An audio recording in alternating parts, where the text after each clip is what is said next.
Hi viewers, welcome to our channel. ఈ రోజు RailTel corporation of India నుంచి ఒక రిక్రూట్మెంట్ అయితే రిలీజ్ అయింది. సో ఆ నోటిఫికేషన్లో ఉన్న వేకెన్సీస్ ఏంటి, ఆ జాబ్కి ఎలా అప్లై చేసుకోవాలి అండ్ ఏజ్ లిమిట్స్ ఏంటి, ఈ డీటెయిల్స్ అన్ని మనం ఈ వీడియోలో క్లియర్గా చూసేద్దాం.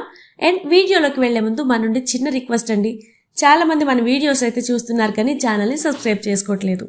ప్లీజ్ ఛానల్ని సబ్స్క్రైబ్ చేసుకుని మాకు కొంచెం సపోర్ట్ చేయండి. సో ఈరోజు నోటిఫికేషన్ చూసుకున్నట్లయితే రైల్టెల్ కార్పొరేషన్ ఆఫ్ ఇండియాలో టోటల్గా 48 వేకెన్సీస్ అయితే ఉన్నాయనేసి ఇక్కడ మనకి చెప్తున్నారు. సో అవి వచ్చేసి technical and marketing and finance డిపార్ట్మెంట్స్లో ఈ జాబ్స్ అనేవి ఉన్నాయి. సో ఆ జాబ్ డీటెయిల్స్ అని మనం ఈ వీడియోలో క్లియర్గా చూసేద్దాం. సో ఫస్ట్ వచ్చేసి అసిస్టెంట్ మేనేజర్ టెక్నికల్ ఈఓ. ఈ జాబ్కి గాను టోటల్గా 18 వేకెన్సీస్ అయితే ఉన్నాయి. అందులో జనరల్ కేటగిరీకి వచ్చేసి 8 వేకెన్సీస్ అండ్ ఓబీసీకి వచ్చేసి 4 వేకెన్సీస్ అండ్ ఎస్సీ కేటగిరీకి ఒక 4 వేకెన్సీస్ అండ్ ఎస్టీ వాళ్ళకి ఒక 4 వేకెన్సీస్ అండ్ ఈడబ్ల్యూఎస్కి 1 అండ్ పీడబ్ల్యూబీడీ వాళ్ళకి 4 వేకెన్సీస్ అయితే ఉన్నాయి. ఇక్కడ టోటల్గా 18 వేకెన్సీస్ ఉన్నాయి. అండ్ శాలరీస్ మనం చూసుకున్నట్లయితే 30,000 to 1,20,000 వరకు ఇక్కడ మనకి శాలరీ అనేది ఉంది. అండ్ సిటీసీ వచ్చేసి మినిమం 9 lakhs ప్లస్ 40% ఆఫ్ మీ వర్క్ కన్సల్టెన్సీ చూసి ఇక్కడ శాలరీ అనేది మీకు పే చేస్తారు. అండ్ ఇక్కడ మీకు క్వాలిఫికేషన్స్ చూసుకున్నట్లయితే ఎలక్ట్రానిక్స్ లేదా దానికి సంబంధించిన ఇంజనీరింగ్ బ్రాంచ్లో డిప్లొమా అనేది మీరు కంప్లీట్ చేసి ఉండాలి, లేదా ఎంఎస్సీ ఎలక్ట్రానిక్స్ అయితే మీరు చేసి ఉండాలి అనేసి ఇక్కడ చెప్తున్నారు. అండ్ వర్క్ ఎక్స్పీరియన్స్ చూసుకున్నట్లయితే 5 years ఆఫ్ ఎక్స్పీరియన్స్ అనేది మీకు ఉండాలి.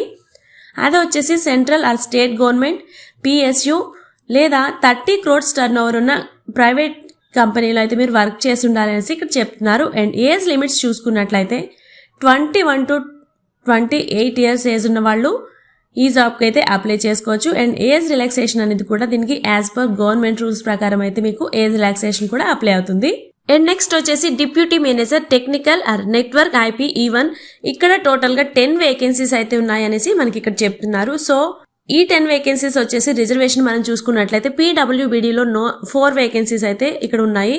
అండ్ అవి వచ్చేసి VH1, HH1, VH1కి 1 అండ్ HH1కి 1 and OH or CP or LC or DW or AAA1, AAV or MDY వీళ్ళకి గాను ఒక వేకెన్సీ ఉంది. అండ్ నెక్స్ట్ వచ్చేసి ASD or ID or SLD or M1 or MD ఇక్కడ ఒక వేకెన్సీ, వీళ్ళకైతే ఒక వేకెన్సీ అనేది ఇక్కడ రిజర్వేషన్ అనేది ఉంది అనేసి చెప్తున్నారు. అండ్ ఇక్కడ మనం శాలరీస్ మనం చూసుకున్నట్లయితే 40,000 నుంచి 1,40,000 వరకు మనకి ఇక్కడ శాలరీ అనేది ఉంది. అండ్ సిటీసీ చూసుకున్నట్లయితే మినిమం 12 lakhs ప్లస్ 40% ఆఫ్ మీ వర్క్ అనేది చూసి ఇక్కడ మీకు శాలరీ అనేది ఇస్తారు.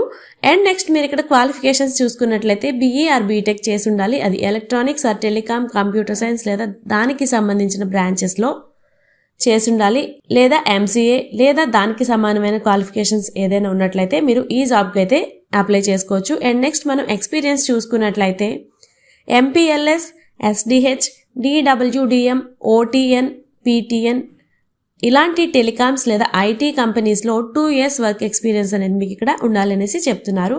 అండ్ మీరు ఇక్కడ సర్టిఫికేషన్స్ చూసుకున్నట్లయితే CCNA, JNCIA, NRSI లేదా CSCO, జూనిపర్ అండ్ నోకియా వంటి ఉన్నత స్థాయి సర్టిఫికేట్స్ అయితే మీరు ఇక్కడ చూపించాల్సి ఉంటుంది. అండ్ మీకు ఇక్కడ ఏజ్ లిమిట్స్ చూసుకున్నట్లయితే 21 to 30 years అనేది ఏజ్ మధ్యలో ఉన్న వాళ్ళు ఈ జాబ్కి అయితే అప్లై చేసుకోవచ్చు. And as per governments rule ప్రకారం ఏజ్ రిలాక్సేషన్ అనేది కూడా ఇక్కడ అప్లై అవుతుంది. అండ్ నెక్స్ట్ చూసుకున్నట్లయితే డిప్యూటీ మేనేజర్, ఇది టెక్నికల్ సిగ్నలింగ్ E1. ఇక్కడ వేకెన్సీస్ చూసుకున్నట్లయితే 8 వేకెన్సీస్ అయితే ఇక్కడ మనకు ఉన్నాయి. అండ్ ఇక్కడ శాలరీస్ చూసుకున్నట్లయితే ఇక్కడ కూడా 40,000 నుంచి 1,40,000 వరకు అనేది మీకు శాలరీ ఉంటుంది. అండ్ సిటీసీ చూసుకున్నట్లయితే మినిమం 12 lakhs ప్లస్ 40% ఆఫ్ మీ వర్క్ అనేది చూసి ఇక్కడ శాలరీ అనేది మీకు ఇస్తారు. అండ్ క్వాలిఫికేషన్స్ చూసుకున్నట్లయితే BE ఆర్ బీటెక్ చేసిన వాళ్ళు, అంటే electronics and telecom, computer science లేదా దానికి సంబంధించిన బ్రాంచెస్లో BE ఆర్ బీటెక్ కంప్లీట్ చేసిన వాళ్ళు ఈ జాబ్కి అయితే అప్లై చేసుకోవచ్చు. అండ్ క్వాలిఫికేషన్స్ ఎక్స్పీరియన్స్ చూసుకున్నట్లయితే railway signalling designing and testing లేదా దానికి సంబంధించిన ప్రాజెక్ట్స్లో 2 years ఎక్స్పీరియన్స్ అనేది మీకు వర్క్ ఎక్స్పీరియన్స్ అనేది ఉండాలి అనేసి చెప్తున్నారు. అండ్ ఏజ్ లిమిట్స్ చూసుకున్నట్లయితే 21 to 30 years మధ్యలో ఉన్న వాళ్ళు ఈ జాబ్కి అయితే అప్లై చేసుకోవచ్చు. అండ్ ఇక్కడ ఇంపార్టెంట్ ఏంటంటే IRSC లైసెన్స్ హోల్డర్స్ అయితే ఈ జాబ్కి కొంచెం ఎక్స్ట్రా ప్రిఫరెన్స్ అనేది ఇస్తాము అనేసి ఇక్కడ మెన్షన్ చేశారు. అండ్ నెక్స్ట్ చూసుకున్నట్లయితే అసిస్టెంట్ మేనేజర్ మార్కెటింగ్ ఇక్కడ ఈఓ కేటగిరీ. అండ్ ఇక్కడ వేకెన్సీస్ మనం చూసుకున్నట్లయితే 8 వేకెన్సీస్ అయితే ఉన్నాయి. ఇక్కడ వచ్చేసి జనరల్ కేటగిరీకి 5 వేకెన్సీస్ అండ్ ఓబీసీ వాళ్ళకి ఒక 2 వేకెన్సీస్ అండ్ ఎస్సీ కేటగిరీకి ఒక 1 వేకెన్సీ అనేది ఇక్కడ ఇస్తున్నారు. అండ్ ఇక్కడ మనం శాలరీస్ చూసుకున్నట్లయితే 30,000 నుంచి 1,20,000 వరకు అనేది ఇక్కడ మనకి శాలరీ ఉంది. అండ్ సిటీసీ చూసుకున్నట్లయితే మినిమం 9 lakhs ప్లస్ 40% ఆఫ్ మీ వర్క్ అనేది చూసి ఇక్కడ మీకు శాలరీ అనేది ఇస్తారు. అండ్ క్వాలిఫికేషన్స్ చూసుకున్నట్లయితే ఎంబీఏ ఆర్ పీజీ డిప్లొమా చేసి ఉండాలి. అది కూడా మార్కెటింగ్ ఆర్ టెలికామ్ లేదా ఐటీ స్పెషలైజేషన్లో మీరు ఎంబీఏ ఆర్ పీజీ అనేది కంప్లీట్ చేసి ఉండాలి. అండ్ వర్క్ ఎక్స్పీరియన్స్ అనేది వీళ్ళు అసలు అడగట్లేదు. అండ్ ఏజ్ లిమిట్స్ చూసుకున్నట్లయితే 21 to 28 years మధ్యలో వాళ్ళు ఈ జాబ్కి అప్లై చేసుకోవచ్చు. అండ్ ఏజ్ రిలాక్సేషన్ అనేది యాజ్ పర్ గవర్నమెంట్స్ రూల్ ప్రకారం అయితే ఇక్కడ అప్లై అవుతుంది. అండ్ నెక్స్ట్ చూసుకున్నట్లయితే assistant manager finance are EO ఇక్కడ 4 వేకెన్సీస్ అనేది ఇక్కడ ఉన్నాయి. అండ్ మనం శాలరీస్ చూసుకున్నట్లయితే 30,000 నుంచి 1,20,000 వరకు మనకి ఇక్కడ శాలరీ అనేది ఉంది. అండ్ సిటీసీ చూసుకున్నట్లయితే మినిమం 9 lakhs ప్లస్ 40% ఆఫ్ మీ వర్క్ అనేది చూసి ఇక్కడ మీకు శాలరీ అనేది ఇస్తారు. అండ్ క్వాలిఫికేషన్స్ చూసుకున్నట్లయితే ఫైనాన్స్ స్పెషలైజేషన్లో ఎంబీఏ ఆర్ పీజీ డిప్లొమా అనేది మీరు కంప్లీట్ చేసి ఉండాలి.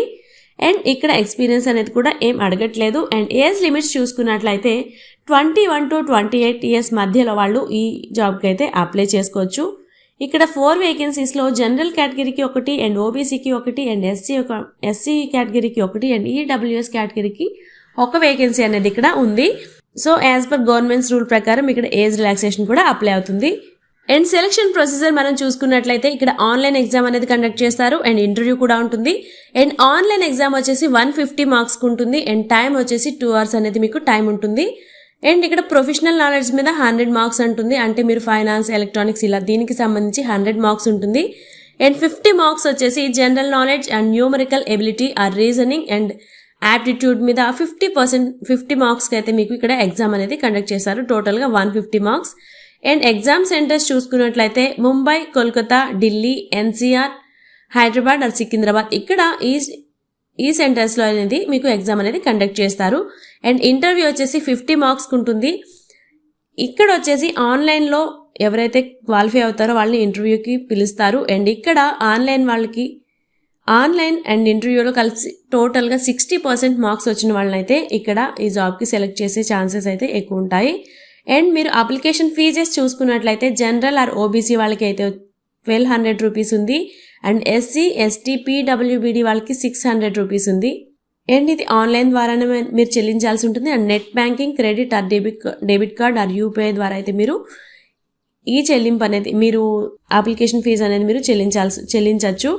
అండ్ మీరు ఇక్కడ అప్లికేషన్ ప్రొసీజర్ చూసుకున్నట్లయితే ఆన్లైన్ రిజిస్ట్రేషన్ మాత్రమే అండి. ఇది ఇక్కడ రిజిస్ట్రేషన్ స్టార్ట్ అయ్యి May 31st, 2025 నుంచి స్టార్ట్ అయింది. అండ్ లాస్ట్ డేట్ మనం చూసుకున్నట్లయితే June 30 వరకు అయితే మీరు ఈ జాబ్కి అప్లై చేసుకోవచ్చు. అండ్ మీకు ఇక్కడ ఇంపార్టెంట్ డాక్యుమెంట్స్ ఏంటి అంటే మీ క్వాలిఫికేషన్ సర్టిఫికేట్స్ అండ్ మీ ఎక్స్పీరియన్స్ సర్టిఫికేట్స్ అండ్ మీ క్యాస్ట్ సర్టిఫికేట్ అండ్ ఇటీవలి తీసుకున్న ఒక పాస్పోర్ట్ సైజ్ ఫోటో అండ్ మీ సిగ్నేచర్ అండ్ మీ థంబ్ కూడా ఇక్కడ సబ్మిట్ చేయాల్సి ఉంటుంది.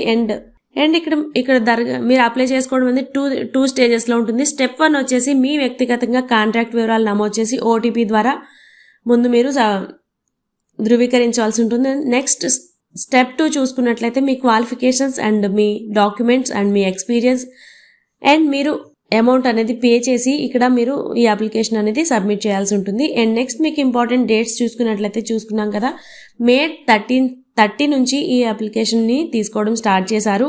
అండ్ June 30 వచ్చేసి లాస్ట్ డేట్ మీరు దీనికోసం అప్లై చేసుకోవడానికి.